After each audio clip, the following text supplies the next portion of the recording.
News के प्रायोजक है Saluja auto, furniture world, Shivam hotel, restaurant cum bar, north point school.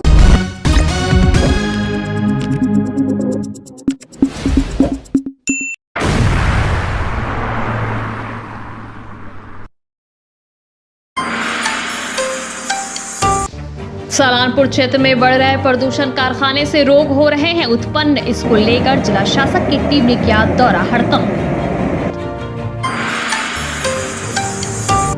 Asansol बस और मिनी बस एसोसिएशन ने उच्च माध्यमिक विद्यार्थियों के लिए निःशुल्क बस सेवा देने का किया निर्णय, जिला शासक को चिट्ठी।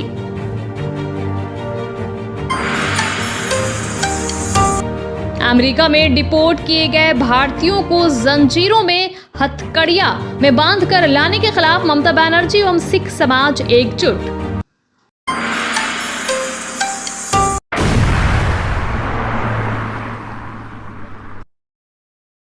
आसनसोल के सलानपुर ब्लॉक में बड़ी संख्या में चल रही कारखानों की वजह से प्रदूषण अपने चरम पर है। इस बढ़ते प्रदूषण के कारण श्रमिकों से लेकर आम लोगों तक में टीबी और सिलिकोसिस जैसी गंभीर बीमारियां तेजी से फैल रही है। स्थानीय लोगों के अनुसार दिंदवार, बराभुई और रामडी गांव में कई लोग सिलिकोसिस से ग्रसित हैं और इस घातक बीमारी के कारण कई लोगों की मौत भी हो चुकी है। जब ये खबर मीडिया में प्रकाशित हुई तो राज्य स्वास्थ्य विभाग ने कुछ प्रभावित लोगों की पहचान कर उन्हें सिलिकोसिस रोगी के रूप में आधिकारिक पहचान पत्र जारी किया। राज्य सरकार ने इस गंभीर स्थिति को देखते हुए जिले में एक विशेष टीम का गठन किया, जिसने शुक्रवार सुबह सलानपुर ब्लॉक स्थित श्री आंजनी सिरामिक्स नामक कारखाने का निरीक्षण किया। इस टीम में जिले के उच्च पदस्थ अधिकारी भी शामिल थे। टीम ने कारखाने के अंदर घूमकर उसकी संरचना और सुरक्षा उपायों की जांच की। हालांकि महज 10 मिनट की जांच के बाद टीम कारखाने से बाहर निकल गई, जिससे स्थानीय लोगों में असंतोष व्यक्त हो गया। कारखाने के मैनेजर सोमनाथ बाबू ने दावा किया कि श्रमिकों की सुरक्षा के लिए सभी मानकों का पालन किया जाता है। हालांकि श्रमिकों ने इसका खंडन करते हुए आरोप लगाया कि कारखाना प्रबंधन उनकी सुरक्षा को लेकर कोई गंभीरता नहीं दिखाता। श्रमिकों का साथ ही ये भी कहना है कि उन्हें बुनियादी सुरक्षा उपकरण तक नहीं दिए जाते, यहाँ तक कि जहरीले धुएं से बचाव के लिए मास्क भी नहीं मिलते। स्थानीय निवासी अमर महतो ने इस निरीक्षण को सिर्फ दिखावा करार दिया। उन्होंने आरोप लगाया कि कारखाने के मालिकों को पहले से ही टीम के दौरे की जानकारी थी, जिसके कारण निरीक्षण के समय श्रमिकों को फैक्ट्री से हटा दिया गया। उन्होंने सवाल उठाते हुए कहा कि जब इलाके में कई फैक्ट्रियां प्रदूषण फैला रही है तो निरीक्षण सिर्फ एक ही फैक्ट्री में क्यों किया गया। स्थानीय लोग अब इस मामले में ठोस कार्रवाई की मांग कर रहे हैं ताकि प्रदूषण पर नियंत्रण पाया जा सके और श्रमिकों को बेहतर सुरक्षा मिल सके।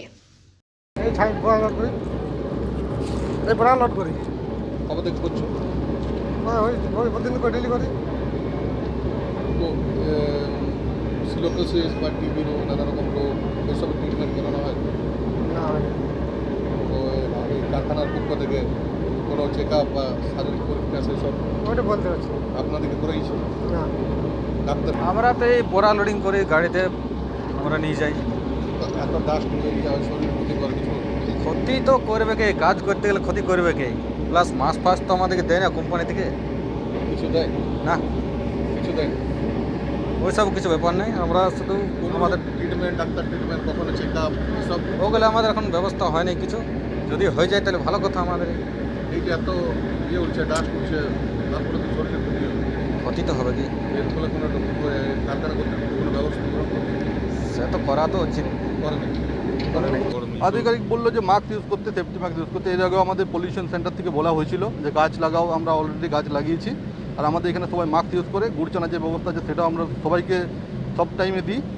আর তাছাড়া লেবারকে সেফটিতে রাখি। আমাদের ব্লুয়ার যে আছে 3-4টে ব্লুয়ার পলিউশন ডিভাইস তো লাগানো আছে ভেতরে, আপনারা গিয়েও দেখতে পারেন যে ধুলো কোথাও নেই। তো তো একাধিক আধিকারিকরা এলো এবং দেখা গেল আপনি বলছেন যেখানে পলিউশন নেই, কিন্তু আপনার বাইরে দেখা যাচ্ছে গাছগুলি একদম বাইরে দাদা আমি আপনাকে বলছি, এছাড়া আরও তো পাশে প্ল্যান্ট আছে, ওই প্ল্যান্টের যে ধুলোটা আছে ওর মধ্যে কোনো কিছু সিস্টেমই নেই। আমাদের মধ্যে যেটা আছে, আমাদের সিস্টেম লাগানো আছে, ওর মধ্যে তো কোনো কিছু সিস্টেম নেই। ওর যে ডাস্টটা আছে পুরোটাই সাদা ডাস্ট, আপনি দেখতে পাবেন। বেশিরভাগ স্যার আমাদের যে ডিস্ট্রিক্ট টাস্কফোর্স গঠিত হয়েছে সেটা আমাদের এখন সচেতনতামূলক উদ্দেশ্যে আমরা ভিজিটে এসেছি। আমরা গিয়ে যা রিপোর্ট আছে সেটা আমরা টিমকে জানিয়ে দেবো, তারপর তারা যা ডিসিশন নেবেন। কি দেখলেন স্যার এখানে? আপনার পরিদর্শনে এলেন স্যার, কারখানা কেউ ছিল না? স্যার ছিল না?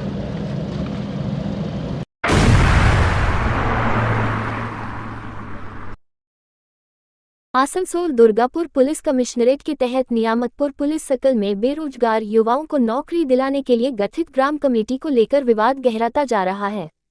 विभिन्न गांवों के लोगों को मिलाकर बनाई गई इस कमेटी का उद्देश्य बेरोजगार युवाओं को निजी क्षेत्र में रोजगार दिलाने में सहायता करना है।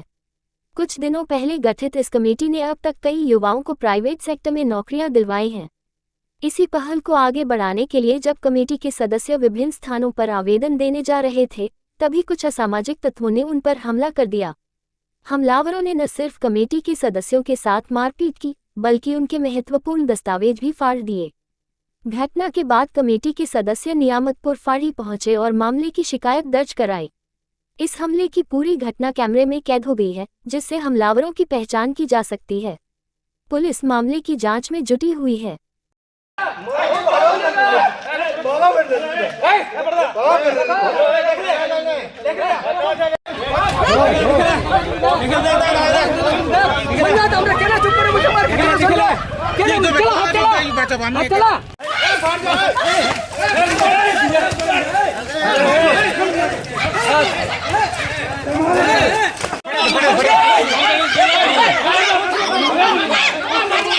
মিটিং ডাকা হয়, ওইখানে সিলেকশন হয়, ওই 20 জনের নাম লেখা হয়, প্রত্যেকটি গ্রাম থেকে দুজন দুজন করে প্রায় দেওয়া হয়েছে।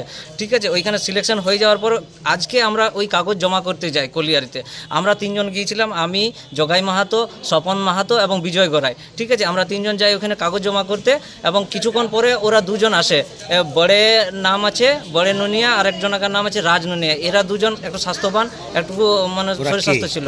ওরা 2 নম্বর এলাকারই ছিল। ঠিক আছে, অথচ আমাদের ওরা কোনো ইয়েতে আসেনি, আপনার এই মিটিং মিছিলে আসেনি। ঠিক আছে, ওরা দেখতে চাইলো সব কাগজগুলো, যে আপনার বলছে কাদেরকে আপনার কাজ দিচ্ছেন। ঠিক আছে, আমি বলে দেখুন এইগুলো আছে। বলছে আপনি একে কেন দিলেন, চিনাকুড়ি হাঁটান, আপনি বিনোদবান হাঁটান, এরকম করে কাগজগুলো বলছে এগুলো হবে না। আমি বলছি আপনি এরকম কেন করছেন? বলছে দেখবে আমি ফেড়ে দেবো সব কাগজ ওইখানে ফেড়ে দিল, যত ডকুমেন্টস ছিল সব ফেড়ে দিল। আমি বলতে গেলাম যে আপনি কাগজগুলো ফাড়লেন কেন, কেন? তখন আমাকে মারতে লাগায়, আমাকে মারে আমার গাছের গোড়াতে আমি পড়ে যাই। ঠিক আছে, তখন এরা 2 জন স্বপন মাহাতো আর বিজয় গড়াই এসে বললো আপনি ওদের জগাইকে মারলেন কেন? ওরা বলতে যে এদেরকে প্রচুর মারে, এমনভাবে মারে স্বপন মাহাতো মেরে মাথা ফাটিয়ে দেয়।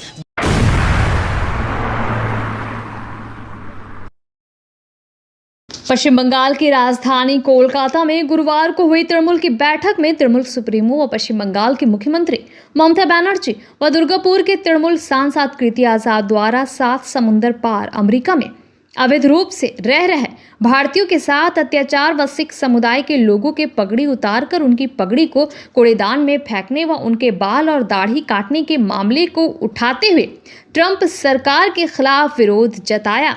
जिस विरोधिता को देखते हुए सेंट्रल गुरुद्वारा कमेटी अध्यक्ष ताजिंदर सिंह ने सिख समुदाय की ओर से मुख्यमंत्री ममता बनर्जी व उनके सांसद कृति आजाद को तहे दिल से धन्यवाद दिया, और उन्होंने ये कहा कि कहीं ना कहीं केंद्र और राज्य सरकारों की कुछ कमियों के कारण हमारे भारत से लोग अन्य देशों में रोजगार के लिए पलायन करते हैं। ऐसे में अगर उनके साथ उन देशों में कुछ अनहोनी होती है तो सरकार का दायित्व है कि वो उनकी उस परिस्थिति में उनका साथ दे, उनकी मदद करे। जो लोग हमारे देश के नागरिकों के साथ इस तरह का अगर गलत व्यवहार करते हैं, हमारी सरकारें उनके खिलाफ खड़ी हो। तृणमूल कांग्रेस के जो राज्य स्तर का जो उनका एक जमायत थी कलकत्ता में, वहाँ हमारे पश्चिम बंगाल की मुख्यमंत्री श्रीमती ममता बनर्जी जी ने जिस तरह से हमारे भारतीय नागरिकों को अमेरिका सरकार के द्वारा, ट्रंप सरकार के द्वारा अपमानजनक तरीके से डिपोर्ट किया गया है, उसका प्रतिरोध किया है, उसका विरोध किया है। मैं पश्चिम बंगाल की सिख समुदाय की तरफ से उनका तहे दिल से धन्यवाद करता हूं और आशा करता हूं कि अभी तो सिर्फ 350 के आसपास हमारे नागरिक वहां से डिपोर्ट हुए हैं। आने वाले दिन में तकरीबन ये आंकड़ा जो है 20,000 के आसपास है।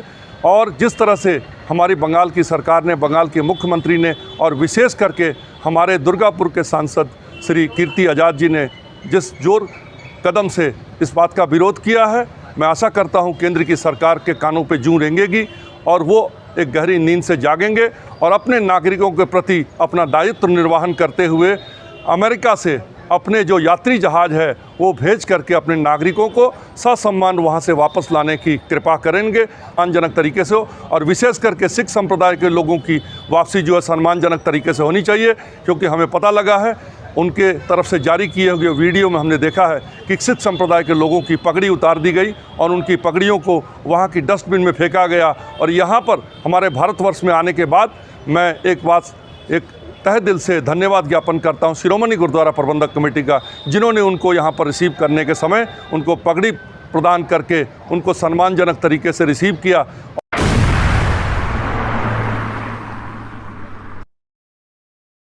Fair Education's Point, the perfect place for development and growth of your child. Our facilities, best in class infrastructures, holistic educations, multidisciplinary extracurricular activities, swimming pool, smart class, karate, abacus, transport facility, well-educated teachers teach your child. Make your child bright future. Then contact us. Fair Education Point, Sataisha bus stand near Mine Rescue Station, Sitarampur. Furniture world শুধু নামই নয়, সত্যি ফার্নিচারের world. একটা দুটো নয়, পুরো 4টে ফ্লোরই শুধু এক্সক্লুসিভ ফার্নিচারের সম্ভার পাবেন।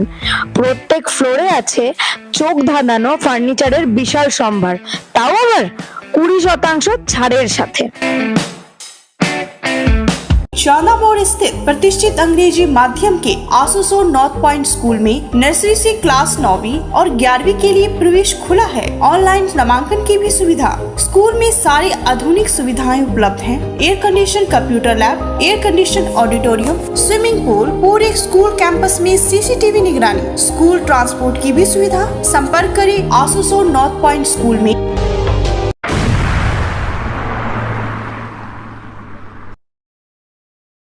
उच्च माध्यमिक परीक्षा 2025 के परीक्षार्थियों के लिए एक राहत भरी खबर आई है। आसनसोल बस एसोसिएशन और आसनसोल मिनी बस एसोसिएशन ने संयुक्त रूप से निर्णय लिया है कि 3 मार्च 2025 से 18 मार्च 2025 तक चलने वाले इस परीक्षा के दौरान परीक्षार्थियों को निःशुल्क बस और मिनी बस सेवा प्रदान की जाएगी।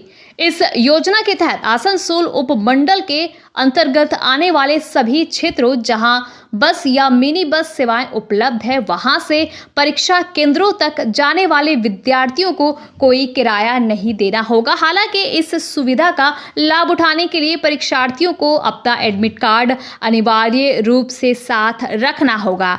छात्रों को राहत, अभिभावकों ने जताई खुशी। इस पहल से छात्रों और अभिभावकों में खुशी की लहर है। बस और मिनी बस संगठनों ने छात्रों की सुविधा को प्राथमिकता देते हुए ये फैसला लिया है, जिससे वे बिना किसी अतिरिक्त वित्तीय बोझ के समय पर अपने परीक्षा केंद्रों तक पहुंच सकेंगे।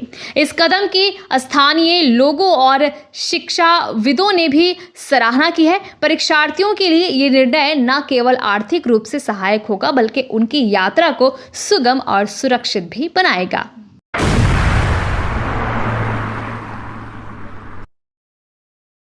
शुक्रवार को कुल्टी विधानसभा क्षेत्र के लोकप्रिय विधायक डॉक्टर अजय कुमार पोद्दार ने रेलवे अधिकारियों के साथ क्षेत्र में जन सुविधाओं का जायजा लिया। इस दौरान उन्होंने बराकर, कुल्टी और सीतारामपुर रेलवे स्टेशन सहित आसपास के इलाकों का निरीक्षण किया।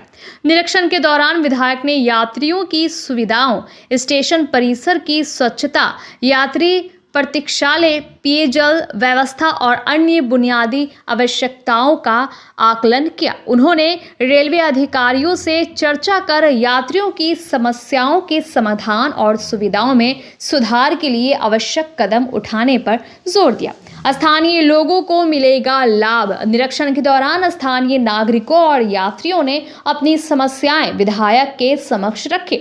डॉक्टर पोद्दार ने आश्वासन दिया कि वे रेलवे प्रशासन से समन्वय बनाकर जल्द से जल्द सुविधाओं को बेहतर बनाने का प्रयास करेंगे। जनता की सेवा प्राथमिकता।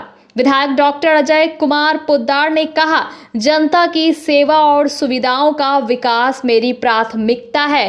रेलवे स्टेशन और आसपास के क्षेत्रों में यात्री सुविधाओं को बेहतर बनाना जरूरी है ताकि यात्रियों को किसी प्रकार की परेशानी न हो। स्थानीय निवासियों और यात्रियों ने विधायक की इस पहल की सराहना की और उम्मीद जताई कि जल्द ही रेलवे स्टेशन और आसपास के क्षेत्रों में सुविधाओं में सकारात्मक बदलाव देखने को मिलेगा।